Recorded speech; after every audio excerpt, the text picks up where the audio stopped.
Okey, kalau siapa kat sini berminat untuk jahit baju sendiri, yang ni korang boleh dapatkan pola daripada Proud Sweets lah. Okey, macam sekarang ni saya tengah tunjuk pola jubah ikat. Okey, perbezaan jubah dengan abaya tadi.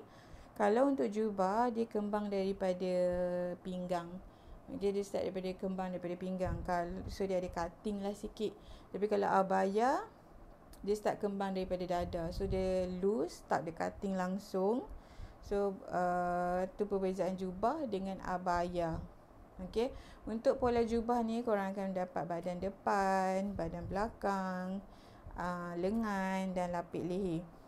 Untuk pola jubah, dekat bahagian belakang akan ada dad, bahagian depan tak ada dad. Maksud dia ada cutting sikit lah. Kalau siapa tak berminat untuk jahit dress yang ada cutting, korang boleh beli abaya. Ataupun kalau tak siapa nak loose, just abaikan dad yang saya lukis dekat pola ni. So tak payah jahit dad lah. Nanti dia akan jadi loose dekat bahagian belakang. So tak nampak shape sangat. So ini adalah pola jubah ikat.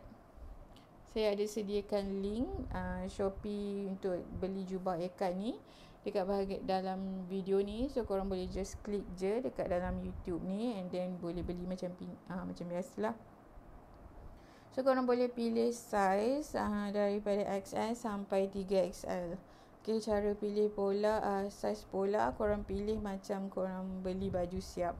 Sebab lepas dah siap jahit tu, itulah size yang korang akan dapat lah. So kena pilih macam pilih baju siap je lah. Senang.